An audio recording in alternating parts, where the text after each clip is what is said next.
পুরো মধ্যপ্রাচ্য জুড়ে বাজছে তৃতীয় বিশ্বযুদ্ধের দামামা। একদিকে ইরান, হামাস, হুতি, হিজবুল্লাহ, অন্যদিকে ইসরায়েল, আমেরিকা। এবার তৃতীয় বিশ্বযুদ্ধের দামামা বাজাচ্ছে ইউক্রেন ও রাশিয়া। জার্মানিরা এরই মধ্যে স্পষ্ট বলে দিয়েছে যে যুদ্ধ ছড়িয়ে পড়লে তার দেশ ন্যাটো সেনাদের একটি মঞ্চে পরিণত হবে। ইউরোপের অনেক দেশ যুক্তরাষ্ট্রের পাশে থাকতে এরই মধ্যে যুদ্ধের প্রস্তুতিও শুরু করেছে। সেক্ষেত্রে রাশিয়ার মিত্র দেশগুলোও তাদের পাশে থাকার জন্য প্রস্তুত। আর এতে করেই বেজে উঠছে তৃতীয় বিশ্বযুদ্ধের দামামা। এরই মধ্যেই আমাদের হাতে এসে পৌঁছেছে গুরুত্বপূর্ণ আন্তর্জাতিক সংবাদ। শুরুতেই শিরোনাম। তেহরান রিয়াদ সহযোগিতা আঞ্চলিক শান্তি ও স্থিতিশীলতা প্রতিষ্ঠা করবে, ইরানের উপ পররাষ্ট্রমন্ত্রীর মন্তব্য। এরপরেই জানাবো, ইরাকে হামলা করতে গিয়ে দেশের মাটিতেই পড়ল ইসরায়েলের মিসাইল। জানিয়ে দিব, পরমাণু যুদ্ধ বাদলে পুতিনের পাশে দাঁড়াবে কারা। এরপরেই জানাবো, ইউক্রেন যুদ্ধ থেকে সিনিয়র কমান্ডারকে অপসারণ করল রাশিয়া।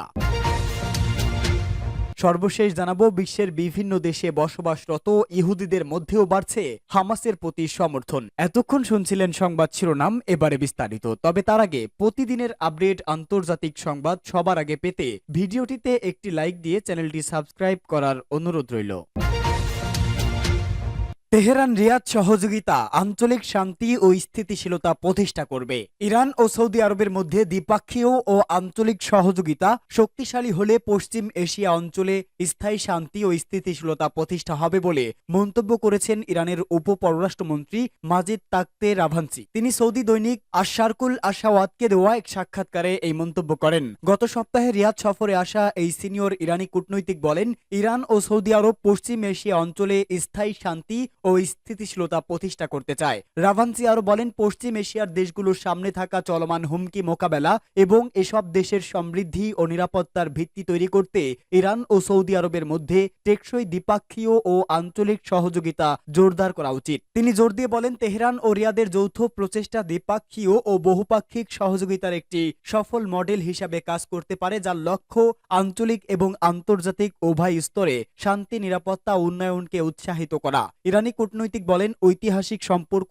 এবং ভালো প্রতিবেশী সুফল নীতি পারস্পরিক সম্পর্কের অগ্রগতির ভিত্তি। এর আগে থাকতে এক্স প্ল্যাটফর্মের একটি পোস্টে লিখেছেন তিনি রিয়াদ সফরে সৌদি পররাষ্ট্র বিষয়ক উপমন্ত্রী ওয়ালিদ আল খেরেজির সঙ্গে অত্যন্ত গঠনমূলক ও ফলপ্রসূ বৈঠক করেছেন। তিনি জোর দিয়ে বলেন, তেহরান ও রিয়াদের মধ্যে সৌহার্দ্যপূর্ণ সম্পর্ক কেবল উভয় দেশেই নয়, বরং সমগ্র পশ্চিম এশিয়া অঞ্চলের স্বার্থ রক্ষা করবে।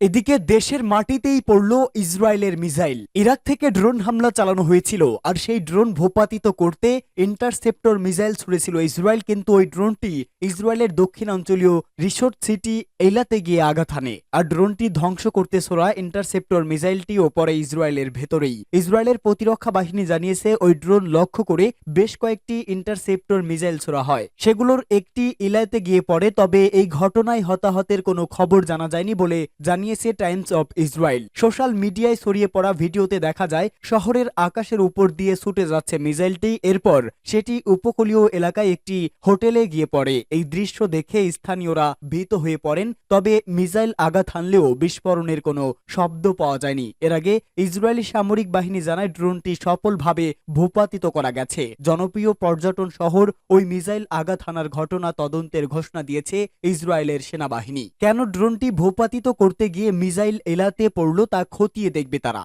পরমাণু যুদ্ধ বাঁধলে পুতিনের পাশে দাঁড়াবে কারা। ইউক্রেন যুদ্ধ ঘিরে পারমাণবিক তথা তৃতীয় বিশ্বযুদ্ধের মারাত্মক ঝুঁকির মুখে সারা বিশ্ব।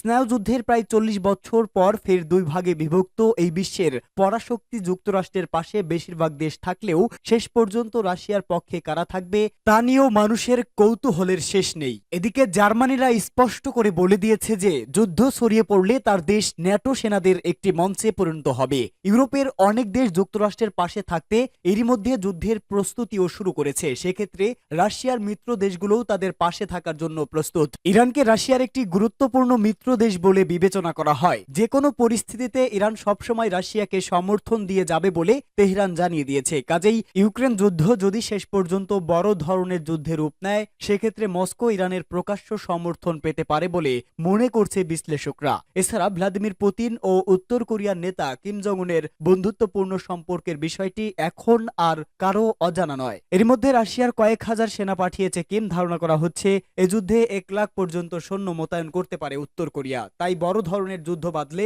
পুতিন উত্তর কোরিয়ার কাছ থেকেই যে সবচেয়ে বড় ধরনের সেনা ও অস্ত্র সহায়তা পাচ্ছে তা নিয়ে কোনো সন্দেহ নেই। এছাড়া চলতি বছরের ফেব্রুয়ারিতে ইউক্রেন ইস্যুতে রাশিয়াকে খোলাখুলি সমর্থন দেন চীনা প্রতিরক্ষা মন্ত্রী ডং জান। তিনি জানান, যুক্তরাষ্ট্র ও ইউরোপীয় ইউনিয়ন চীনের উপর চাপ অব্যাহত রাখলেও তারা ইউক্রেন ইস্যুতে পুতিনকে সমর্থন করছেন। পশ্চিমা হুমকি ও নিষেধাজ্ঞার মুখেও বেইজিং এই অবস্থান বদলাবে না। এরকম অবস্থায় বড় ধরনের যুদ্ধ বাঁধলে রাশিয়া চীনের মতো শক্তিশালী একটি দেশকে যে পাশে পাবে তা নিয়ে কোনো সন্দেহ নেই। একসময় সোভিয়েত ইউনিয়নের অংশে থাকা আর্মেনিয়া, কাজাখস্তান, তাজিকিস্তান ও বেলারুশের সমর্থন পাচ্ছে পুতিন। এ দেশগুলো সার্বিকভাবে রাশিয়াকে সহযোগিতা করবে বলে মনে করা হচ্ছে। এরই মধ্যে রাশিয়ার প্রতিবেশী দেশ বেলারুশে পারমাণবিক অস্ত্র মোতায়েন করা হয়েছে। আর লাতিন আমেরিকা থেকে কিউবার সমর্থন পাবে রাশিয়া, তা নিয়েও কোনো সন্দেহ নেই বিশ্লেষকদের।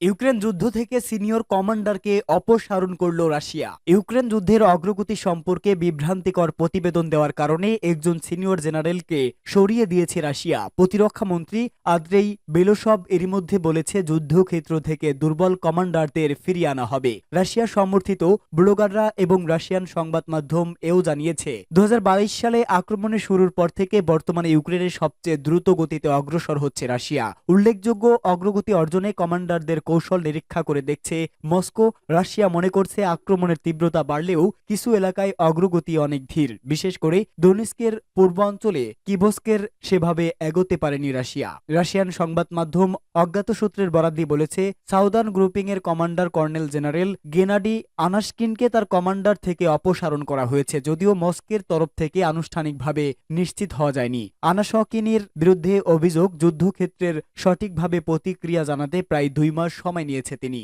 আর তাতে বেজয় অসন্তোষ রাশিয়াপন্থী ব্লগাররা, এমনকি এ কারণে তাকে অলসও বলা হচ্ছে। রাশিয়ায় রাষ্ট্রীয় টেলিভিশনের একজন যুদ্ধ সংবাদদাতাও বলেছে, আনাশকিনকে তার কমান্ডো থেকে সরিয়ে দেওয়া হয়েছে। রাশিয়ার প্রতিরক্ষা মন্ত্রণালয় বার্তা সংস্থা রয়টার্স মন্তব্যের জন্য অনুরোধের জবাব দেয়নি। বিশ্বের বিভিন্ন দেশে বসবাসরত ইহুদিদের মধ্যে বাড়ছে হামাসের প্রতি সমর্থন। বিশ্বের বিভিন্ন দেশে বসবাসরত ইহুদিদের মধ্যেও বাড়ছে হামাসের প্রতি সমর্থন। বিশেষভাবে তরুণ প্রজন্মের কাছে তৈরি হচ্ছে ফিলিস্তিনি স্বাধীনতাকামী গোষ্ঠীর প্রতি গ্রহণযোগ্যতা। তেল আবিবের সাম্প্রতিক এক জরিপে উঠে এসেছে এই চমকপ্রদ তথ্য। এই প্রবণতা সবচেয়ে বেশি ইসরায়েলি বংশোদ্ভূত মার্কিন তরুণদের মধ্যে। গাজায় তেল আবিবের নির্বিচার হত্যাযজ্ঞের তীব্র নিন্দা ও ফিলিস্তিনিদের প্রতি একত্রতা জানিয়েছে তারা। এক প্রতিবেদনে সংবাদ মাধ্যম মিডল ইস্ট আই এ তথ্য জানায়। প্রতিবেদনে বলা হয়, যুক্তরাষ্ট্রে বসবাসরত ইহুদি তরুণ তরুণীদের উপর ভিন্ন ধর্মী জরিপ চালিয়েছে ইসরায়েল। গাজা ইস্যুতে তাদের মতামত জানতে দেশটি অভিবাসী এবং ইহুদি বিদ্বেষ মনোভাব মোকাবেলায় বিষয়ক মন্ত্রণালয়ের ওই জরিপে উঠে এসেছে চাঞ্চল্যকর তথ্য। যুক্তরাষ্ট্রের প্রায় 37% ইসরায়েলি কিশোর কিশোরী ফিলিস্তিনের স্বাধীনতাকামী সংগঠন হামাসের প্রতি সহমর্মিতা জানিয়েছে। একই সময়ে জরিপ চালানো হয় আরো কয়েকটি দেশে, যদিও এসব দেশে এই সংখ্যাটি মাত্র 7। শুধু তাই নয়, ইসরায়েলি বংশোদ্ভূত 41.30% মার্কিন তরুণ মনে করে গাজায় যুদ্ধ অপরাধ করছে তেল আবিব, যদিও বিশ্বের অন্য প্রান্তে এর পক্ষ মত দিয়েছে মাত্র 10%। পাশাপাশি ফিলিস্তিনের সাথে একত্রতা জানিয়েছে 66% ইহুদি কিশোর ও কিশোরী। হামাসের হাতে জিম্মি ইসরায়েলিদের অনেকেই জানিয়েছে তাদের ভালো অভিজ্ঞতার কথা। প্রায় 10 মাস আগে মিডল ইস্ট আইকে এক সাক্ষাৎকার দিয়েছেন হামাসের হাত থেকে মুক্তি পাওয়া 2 ইহুদি মামে। প্রায় 5 সপ্তাহ বন্দী ছিলেন তারা। ওই সাক্ষাৎকারে হামাস সদস্যদের ব্যবহারে তাদের মুগ্ধতার কথাই উঠে আসে। বিশেষ এই জরিপের ফলাফলে উদ্বেগ জানিয়েছে ইসরায়েল। সংশ্লিষ্টরা বলছে, নিজ দেশের সংস্কৃতি তাদের দীর্ঘদিন বিচ্ছিন্ন থাকার ফলেই তাদের চিন্তাধারায় পরিবর্তন হয়েছে।